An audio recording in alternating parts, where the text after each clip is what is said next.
보잉은 실패했다. 보잉 T-7A 결국 포기. 미국 공군 전격 공개한 FA-50급 전투기. 한국 때문에 미국 방산업체 패닉. LCA 테자스 치명적 실체 공개. 인도 발칵. 정부와 방산업계가 2027년 글로벌 방산 수출 4강 진입을 위한 노력을 이어가고 있다.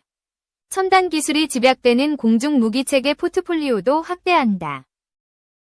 이일 업계에 따르면 산업통상자원부와 한국항공우주산업, KAI 등은 올해부터 2028년까지 FA-50 경전투기 성능 향상에 총 650억 원에 달하는 투자를 단행한다.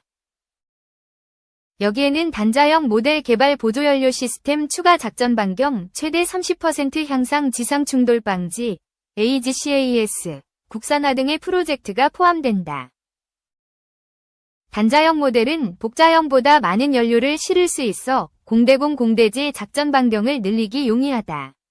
KAI도 기존 운용국들을 중심으로 단자형 수요가 포착됐다고 설명했다. 지난해부터 2031년까지 FA-50급 기체의 글로벌 시장 규모는 2,713대로 추정된다. 이 중 단자형은 639대 수준이다. FA-50은 T-50 고등훈련기 기반의 초음속 다목적 기체로 최대 이륙 중량은 3만 파운드. 최고 속도는 마하 1.5에 달한다. 최고 추력도 F터버너 사용 기준 17,700파운드 중량이다. 전투 임무뿐 아니라 조종사 양성에 활용될 수 있다는 점에서 주목을 받는 중으로 F-35 및 F-16으로의 기종 전환이 쉬운 것도 강점이다. 필리핀을 필두로 지금까지 138대가 수출됐다. 폴란드의 경우 수출 계약 체결 1년 3개월 만에 FA-50G F-12대가 공급됐고 내년부터 2028년까지 FA-50PL 36대가 인도될 예정이다. 말레이시아에서도 지난해 맺은 계약과 동일한 규모의 2차 계약 18대이 추진되고 있다. 우즈베키스탄, 이집트, 아랍에미리트, UAE 도 FA-50 도입을 검토하고 있다. 필리핀에서도 추가 도입 및 기존 FA-50PH 업그레이드 등이 논의됐다. 필리핀은 앞서 반군 공습에 FA-50을 투입한 바 있다. KAI는 미국 해군 고등훈련기 및 공군 전술기 도입을 비롯한 프로젝트를 수주해 글로벌 경전투기 시장 내 입지를 강화한다는 전략이다. 이들 사업의 경쟁자로는 보잉의 T-7A 등이 꼽힌다. 최근 보잉의 민항기에서 각종 결함이 발생하는 것도 FA-50에게 기회로 작용할 수 있다. 민항기보다 고기동을 요구하는 전투기 특성상 리스크를 최소화해야 하기 때문이다. 영내 분쟁으로 인한 안보 불안과 노후 기종 교체 수요가 맞물린 중동 아프리카 시장 공략도 강화하는 중이다. 해당 지역에서 K방산의 입지가 강화된 것도 활용한다는 구상이다. 동남아, 중남미, 유럽 내 다른 국가에서도 비즈니스를 타진하고 있다. KAI는 단자형 시장에서 50% 이상의 점유율을 확보하는 등 최대 300대 이상의 수주를 노리고 있다. 기존 기계식 레이더를 레이시온의 팬텀 스트라이크 전자주사식 능동 이상 배열 레이더로 교체하는 등 성능 개량도 이뤄지고 있다. 향후 국산화를 통해 수출 안정성도 높인다는 목표다. KAI는 독일 미사일 전문 업체 DL 디펜스와 무장 확대를 위한 전략적 파트너십도 강화했다. KF-21 보라매에 장착될 어스트-T 단거리 공대공 미사일을 FA-50에 적용하기 위함이다. 업계는 KAI가 영국 MDBA와 업무 협약을 체결한 점을 들어 미티어 장거리 공대공 미사일 통합도 가능할 것으로 보고 있다. 업계 관계자는 FA-50은 F4 등 노후 기종, 대체로 국내 안보 역량도 높이는 기체라며 장기적으로는 보라매 수출길도 확보할 수 있다고 말했다. 2. 외교 기능 사실상 마비, 방산 원전 수출의 제동 우려, 탄핵 전국 대혼란. 12.3 비상계엄의 후폭풍이 세계 시장에서 주목받고 있는 국내 방산 원전 수출에 악영향을 줄 우려가 제기되고 있다. 조 단위의 대규모 계약이 이뤄지는 만큼 정부 대정부 간 논의와 협력이 필수적인데 외교 기능이 사실상 마비되면서 진행되던 수출권의 제동에 걸릴 수 있다는 것이다. 정치적 불안으로 우리나라의 대외 신뢰도가 낮아지는 점도 문제로 지적된다.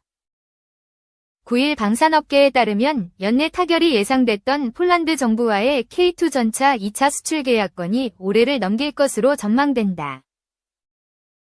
파베우 베이다 폴란드 국방부 차관은 최근 현지 기자회견에서 K2 추가 도입과 관련 계약 체결을 서두르는 것은 바람직하지 않다고 밝혔다.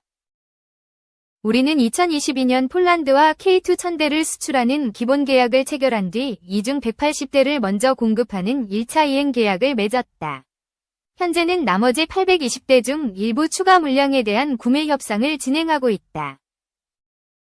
업계 관계자는 가격과 현지 생산, 기술 이전 등을 두고 줄다리기 협상이 이뤄지는 가운데 외교력의 부재가 아쉬운 상황이라고 말했다.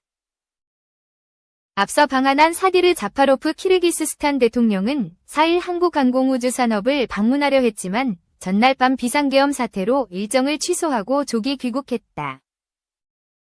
자파로프 대통령은 한국형 기동헬기 시험 비행과 생산 현장을 둘러볼 예정이었다. 5에서 7일 예정됐던 울프 크리스테르손 스웨덴 총리 방한 취소도 방산업계로서는 뼈아픈 부분이다. 크리스테르손 총리는 지난해 5월 한덕수 국무총리의 유럽 순방 당시 한국과 방위산업 분야 협력 방안을 적극적으로 모색하면 좋겠다는 뜻을 내비쳤다. 이번 방안에는 스웨덴 방산업체 사부 등의 지분을 소유한 인베스터 AB의 야코프 발렌베리 회장도 포함됐던 것으로 알려졌다. 국내 방산기업과의 비공개 면담이나 업무 협약이 이뤄질 것으로 기대됐지만 기회 자체가 사라져버렸다. 원전 수출도 정상 외교가 멈추면서 위기감이 증폭되고 있다.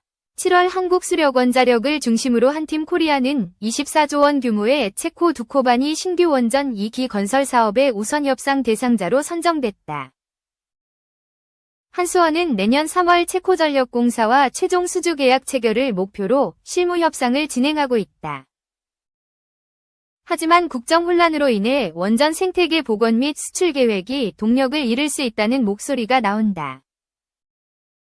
차세대 에너지원으로 주목받고 있는 소형 모듈 원전 사업도 정부의 지원이 뒷받침될 수 있을지 미지수다. 업계에서는 국정 혼란이 장기화될 경우 방산 원전 산업의 성장 추세까지 꺾일 수도 있다고 보고 있다. 국가 간 대형 사업일수록 외교적 신뢰가 중요한데 계엄 사태로 대외 안정도와 신인도가 떨어진 상황에서 권력 공백마저 야기되면 대응 자체가 불가능해지기 때문이다.